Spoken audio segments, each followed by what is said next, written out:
Hi guys, so in this video I'm going to cover another company from the realty space, that is Ajmera realty. ठीक है. सो Ajmera realty अगर देखूँ तो इनका majority जो प्रेजेंस है वो MMR मतलब मुंबई मेट्रोपॉलिटन रीजन वहाँ पे ही है.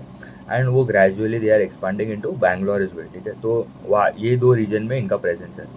तो अभी in reality stocks I already covered in many of the previous videos कि क्या हमें क्या देखना है, क्या मेट्रिक्स देखना है. We have to look at the pre sales, we have to look at the collections, GDV value उनका, फिर जो नए अपकमिंग जो लॉन्चेस होने वाले हैं उनका डेट टू इक्विटी देखना है. तो क्योंकि यहाँ पे हमें इनकम स्टेटमेंट से ज़्यादा मतलब नहीं है. क्यों इनकम स्टेटमेंट से ज़्यादा मतलब नहीं है? क्योंकि income statement will is telling you the picture which has happen already, जो पहले 3-4 साल पहले जो हो गया. ठीक है, क्योंकि as per the accounting standards जो भी हो गए उसमें the companies can not book the revenue, जो है वो रिकग्नाइज नहीं कर सकते जब तक certain amount of project is ready या पूरा प्रोजेक्ट जो है वो रेडी हो गया तब तक वो बुक नहीं कर सकते. क्योंकि यूजुअली आप देखो कोई भी आप प्रोजेक्ट जो होगा it usually takes 2 to 3 years तो लगता ही है minimum for the project to get completed. तो इसलिए income statement will tell you the wrong picture while analysing the company. अभी यहाँ पे हमें यही 4-5 जो मेट्रिक्स है वही वहाँ पे हमें फोकस करना है, दैट इज़ प्री सेल्स. तो इनका प्री सेल्स बेसिकली जो होता है नए बुकिंग्स जो है, कभी कोई भी जो प्रोजेक्ट लॉन्च हुआ उसके उससे कितने बुकिंग्स आए, नए बुकिंग्स. तो इनका प्री सेल्स का ग्रोथ कितना है? 6% ही आया, मतलब कम ग्रोथ है. क्योंकि यहाँ पे मेन तो हमें देखना है कि जो अप्रूवल्स जो इनमें अभी main while while building any project, जो भी कंपनीज जो प्रोजेक्ट बनाते हैं मेन आपको देखना है उनका अप्रूवल्स कितने आ रहे. क्यों थोड़े लेट हो जाते हैं अप्रूवल्स? क्योंकि डिले हो जाता है अप्रूवल में, डिले क्योंकि बहुत सारे प्रोसेस रेरा अप्रूवल्स हो गए. तो दीज आर न्यूमरस जो अप्रूवल्स होता है उसमें थोड़ा टाइम लगता है. एंड ये एसेट हैवी बिजनेस है, मतलब आपको कैपिटल भी मतलब ज़्यादा लगाना पड़ता है. तो इसलिए डेट टू इक्विटी भी हमें देखना है. इनका अगर देखो कलेक्शंस का ग्रोथ था 13% एंड प्री सेल्स का ग्रोथ था 6%. तो उतना कुछ एक्स्ट्रॉर्डिनरी ग्रोथ नहीं है. सेल्स का वॉल्यूम मतलब इन terms of square feet, million square feet, उनमें उसमें अच्छा खासा ग्रोथ है, दैट इज़ 26%. तो 5.9 lakh square feet they have booked in sales and versus 4.7 million square feet. In terms of आप देखो डेट टू इक्विटी, इनका debt to equity is 0.5 which is considered reasonable. Less than 1 is anything less than 1 which is good. Any company आप देखो in the reality space. ठीक है, क्योंकि यहाँ पे अभी एसेट हैवी बिजनेस है तो हमें पैसा भी ज़्यादा उठाना पड़ेगा, क्योंकि डेट तो इज़ अ क्रूशियल पोर्शन. क्योंकि आपका कैपिटल नहीं था, आपका स्टक हो जाता है तो फिर प्रॉब्लम हो जाता है. तो अभी जब भी यहाँ पे जो usually in reality stocks the cycle of the real estate cycle जो है that usually last for over I think 10-15 साल जो चलते हैं. मतलब last bull run I think it was in 2008 के आसपास जो आया था. उसके बाद अभी 2023 मिड एंड ऑफ 2023 वहाँ से अच्छा खासा ग्रोथ आना चालू हुआ है इन द रियल एस्टेट स्पेस. ठीक है, इनका अगर देखूँ और यहाँ पे हमें इन्वेंट्री ओवर हैंग भी देखना है. ठीक है, अभी अभी ये सब टर्म्स जो है which I already talked about in previous videos as well. तो वहाँ पे भी you can refer that video, उसका playlist I will give in the description box. यहाँ पे हमें देखना है इन्वेंट्री ओवर हैंग. स्पेसिफिकली देखो मुंबई MMR रीजन में it is at a 15 month का इन्वेंट्री ओवर हैंग है. उसका मतलब क्या, जो पहले 24 मंथ्स था.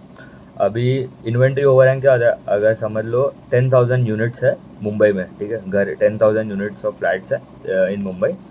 एंड अगर कोई नया लॉन्च नहीं आ रहा है, कोई नया सप्लाई नहीं आ रहा है, एंड आप हर महीने without that launches you are booking around 1000 unit per month बिक जा रहे हैं. ठीक है, तो आपका इन्वेंट्री ओवरहैंग कितना है? 10 मंथ्स का. ठीक है, एवरी मंथ अगर 1000 बिक रहे हैं एंड आपका 10,000 बाकी है तो वो इन्वेंट्री ख़त्म होने में 10 महीना लगेगा. अभी अभी दैट वॉज प्रीवियस देखो तो 1-2 साल पहले दैट वॉज अराउंड 24 मंथ्स का ओवरहैंग था. मतलब 2 साल लगता था कंप्लीट होने में जो ओवरहैंग. अभी now it is come down to around 15 month. तो मतलब क्या कि डिमांड और स्ट्रॉन्ग है, मतलब ज़्यादा लोग खरीद रहे इन स्पाइट ऑफ इतने सारा से सप्लाई आ रहा है. मतलब कितने सारे लॉन्चेज आ रहे हैं. आप देखो companies, I have already discuss many companies. Prestige Group जो है that is doing very well, उनका भी guidance is very strong pre sales का। सनटेक रियल्टी हो गया, कीस्टोन डेवलपर जो रुस्तम जी ग्रुप है, फिर आप देखो शोभा लिमिटेड हो गया, they are also targeting 30-35% growth. Arvind Smart Spaces हो गया, वो भी ग्रोथ टारगेट कर रहा है 30%, 25-30%। तो ये सब जो कंपनीज है दे आर वेरी, सबका ग्रोथ अराउंड 20-25-30% के ऊपर ही है, and they are very bullish on this sector for minimum. आप देखो नेक्स्ट 1 to 2 ईयर्स तो आराम से पकड़ ही लो, क्योंकि ये भी मतलब बुल रन भी चलेगा। We are in middle of a bull run in the real estate space, ठीक है। एंड अगर और देखूँ मैं, आप और कंपनीज लाइक आप देखो लोधा ग्रुप हो गया जो 20% का गाइडेंस देता है, दैट इज़ ऑल्सो गुड। फिर आप देखो सिग्नेचर ग्लोबल हो गया। सो ये सब सिग्नेचर का I will make another video for Signature Global. और 2-3 कंपनियाँ उसका ख़त्म करके will move on to the next sector, ठीक है। अभी इनका अगर देखूँ तो नए प्रोजेक्ट जो ऐड किए उन्होंने in FY25, they have added 5 project जिसका GDV वैल्यू, जो ग्रॉस डेवलपमेंट वैल्यू जो होता है, मतलब जो अगर ये पूरा अगर यूनिट बेच दे, मतलब ये पूरा प्रोजेक्ट बेच दे तो कितना सेल्स जनरेट हो सकता है। तो 5 projects they launch with GDV value of 2500 crore, ठीक है। इनका sales for FY25 1080 crore specifically देखूँ तो था। उनका गाइडेंस पहले था 1350 करोड़, पर वो मीट नहीं हुआ, ठीक है। तो ये they miss that guidance in terms of GDV, also in terms of pre sales, in terms of GDV भी मिस किया, मतलब प्रोजेक्ट एडिशन। उन्होंने गाइडेंस दिया था 3500 करोड़ का प्रोजेक्ट ऐड करेगा, but they just added 2500 crore, तो वहाँ पे भी मिस हुआ गाइडेंस। डेट टू इक्विटी में उन्होंने अच्छा किया, उनका था कि 0.8 के आसपास रहेगा debt to equity, but that have come down to 0.55, तो दैट इज़ गुड। FY26 के लिए अभी मेन गाइडेंस देखना है। अभी प्री सेल्स इनका मीट क्यों नहीं हुआ, क्योंकि इनका है ना स्पेसिफिकली 1-2 प्रोजेक्ट जो थे वो स्पेसिफिकली फॉरेस्ट रीजन या जंगल एरिया, जंगल साइड में ज़्यादा थे, तो वहाँ पे उनको थोड़ा अप्रूवल्स लेने में थोड़ा टाइम लगता है, क्योंकि एनिमल्स एंड सबका भी हमें देखना पड़ेगा। तो वहाँ पे उन्होंने बोला वो जो प्रोजेक्ट है it will now get launched in, आप देखो Q1 Q2 के आसपास, H1 तक वो लॉन्च हो जाएगा। तो इसलिए वो जो प्रोजेक्ट का जो प्री सेल्स जो भी आता है, क्योंकि इनका अगर देखो ना तो दिस ईयर FY25 में जो 40% जो प्री सेल्स था that was from the project launches जो उन्होंने किए इन FY25।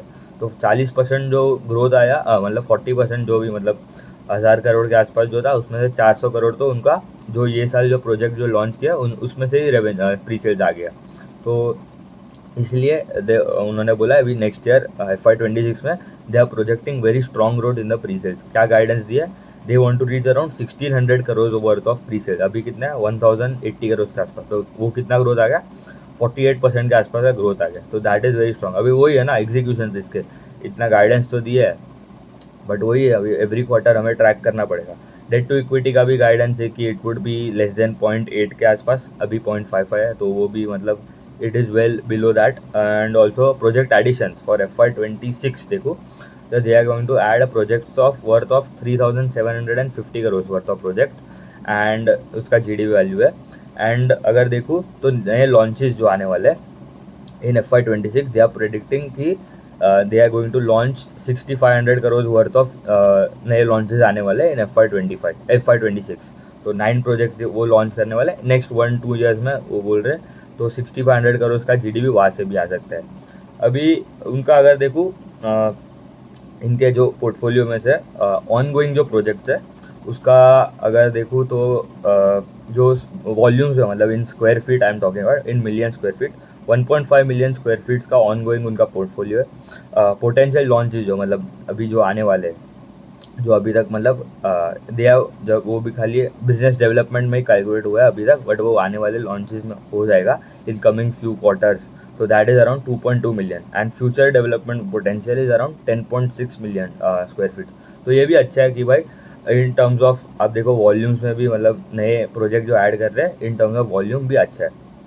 एंड अगर उनका देखूँ अभी अभी यहाँ पे इन टर्म्स ऑफ वैल्यूएशन हमें देखना है, जो मेट्रिक है दैट इज़ आप देखो market cap by pre sales, ठीक है। अभी इनका एन्यूटी वाला पोर्टफोलियो तो है नहीं, मतलब जो रेंटल इनकम वाला सेगमेंट तो है नहीं। दूसरा आपके वो कंपनीज में लाइक प्रेस्टीज हो गया, सनटेक हो गया, मैक्स एस्टेट, उनका रेंटल वाला पोर्टफोलियो है, मतलब कमर्शियल वाला, मतलब ऑफिसेज IT पार्क्स के लिए भी जो रेंट इनकम जो आता है उनको, फिर मॉल्स हो गया वहाँ से भी उनको रेंटल इनकम आता है, तो उसके लिए थोड़ा अलग होता है वैल्यूएशन। बट ईयर हमें देखना है market cap by pre sales. इनका अगर मार्केट कैप देखो it is around 3600 crore and 1 year forward अगर निकालो market cap by pre sales, तो प्री सेल्स कितना गाइड कर रहा है 1600 crore worth of pre sales in FY26, ठीक है। अभी तो अराउंड 1080 करोड़, अभी का निकाल के तो कोई फायदा नहीं, नेक्स्ट 1 ईयर फॉरवर्ड निकालना है, ठीक है। तो that is a main metric. तो 3600 करोड़ डिवाइड बाई 1600 वो आ जाता है 2.3 टाइम्स के आसपास आएगा। तो company which is growing at 48% जो गाइडेंस दिया है, ठीक है। अभी मेन तो वही है ना, गाइडेंस अचीव होता है कि नहीं। प्रेस्टीज ने भी मतलब पहले गाइडेंस दिया था कि दे वुड क्रॉस 25,000 करोड़ कर लेंगे इन FY25, बट वो खाली 17,000 हुआ। तो वो वहाँ पे मतलब उनको डिलेज हो गए थे, उनका भी अप्रूवल में डिले आ गए थे। तो अभी वो बोल रहे हैं अभी FY26 में हो जाएगा वो। तो that is also strong growth, ठीक है। 48-50% के आसपास का ग्रोथ का गाइडेंस है, बट वो गाइडेंस अचीव तो हुआ नहीं इन FY25, तो हमें वो देखना। But it is a good company, अच्छा ग्रोथ आ रहा है वहाँ पे भी at such a high base and, ठीक है। यहाँ पे इनका जितना अभी यूजुअली इन अदर सेक्टर्स हम देखते हैं, जितना छोटा बेस होता है आपका उतना बेटर है, क्योंकि आपका ग्रोथ रेट ज़्यादा हो सकता है compare to the leader, market leader. अभी यहाँ पे ऐसा है, but not exactly the same, क्योंकि यहाँ पे आपका जितना बड़ा ब्रांड होगा, जितना बड़ा नाम होगा, उतना उतना प्रोबेबिलिटी ज़्यादा है कि आपको नए प्रोजेक्ट में अच्छा एवरेज रियलाइजेशन भी मिलेगा। मतलब पर स्क्वायर फीट का प्राइस भी आपके प्रोजेक्ट के लिए ज़्यादा रहेगा। आपका ब्रांड वैल्यू जो है दैट इज़ ऑल्सो गुड, कि तो you can grow at a better rate. तो यहाँ पे जितना बड़ा नाम, जितना बड़ा size, the better it is for you for the growth. तो यही है मतलब। और 2-3 वीडियो जो बना लूँगा मैं इन द रियलिटी स्पेस, विच चीज़ आप देखो। 2 कंपनी जो बाकी है for analysing, it is signature global हो गया एंड आर्किड डेवलपर्स, तो उनका भी देख लेंगे नेक्स्ट फ्यू वीडियोज़ में, ठीक है। उतना रखते हैं, थैंक यू।